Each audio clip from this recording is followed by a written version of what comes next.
जब मेरी 16 साल की दोस्त मरियम और मुझे 40 साल के नौजवान आदमी के साथ दिसंबर की रात गुजरी पड़ी, तो हम दोनों की आवाज़ शुद्ध रेगिस्तान में गूंज रही थी। जब मेरी दोस्त मरियम और मेरे कॉलेज की यात्रा रेगिस्तान के इलाके में जानी थी, तो हम तमाम मेडिकल छात्र यात्रा में शामिल होने के लिए अपने अपने नाम का उपयोग करें दर्ज करवाए। हमारी यात्रा 3 दिन के लिए जानी थी।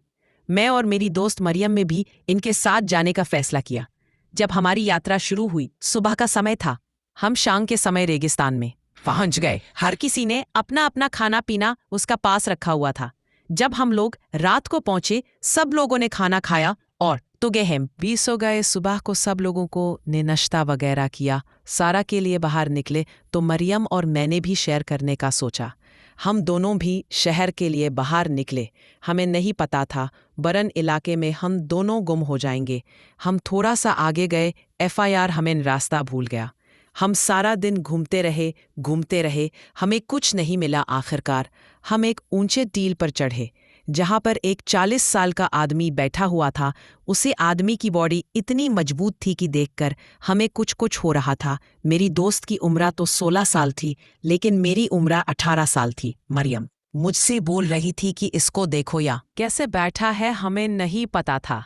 हम दोनों इसका शिकार बन जाएगी। मेरी दोस्त मरियम ने और मैंने आज तक कुछ नहीं किया था।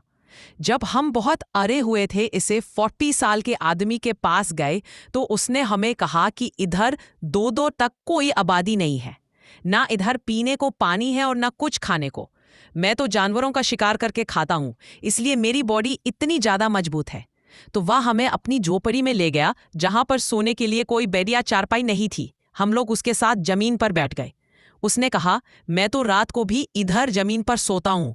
उसने हमें जमीन पर बिठाया, जिस वजह से हमारी पैक राहत ज़्यादा ठंडी हो गई और हमें काफ़ी ज़्यादा सर्दी लग रही थी। लेकिन उसको जरा भी शादी नहीं लग रही थी। उसकी बॉडी बाहर निकली हुई थी। उसने मेरी दोस्त ऐसा की कमर पर हाथ लगाया। मेरी दोस्त ऐसा कमती हुई उठकर मेरे पास आकर बैठ गई।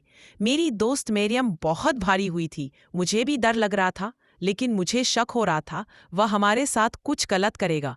जैसे जैसे रात का टाइम हो रहा था, मेरी दोस्त मरियम और मैं परेशान हो रहे थे कि हमारे साथ क्या होगा। जैसे ही रात का आखिरी टाइम हो रहा था, हमें काफ़ी ज़्यादा लग रही थी। हमारे पास ऊपर डालने के लिए कोई चादर नहीं थी, उस तो साथी लखी नहीं रही थी। लेकिन जब हमने अपनी सारी जिंदगी नौजवान के साथ गुजारने का सोच लिया। अगर आपको मेरी दोस्त मरियम और मेरी कहानी पसंद आई हो तो हमारे चैनल को सब्सक्राइब करें।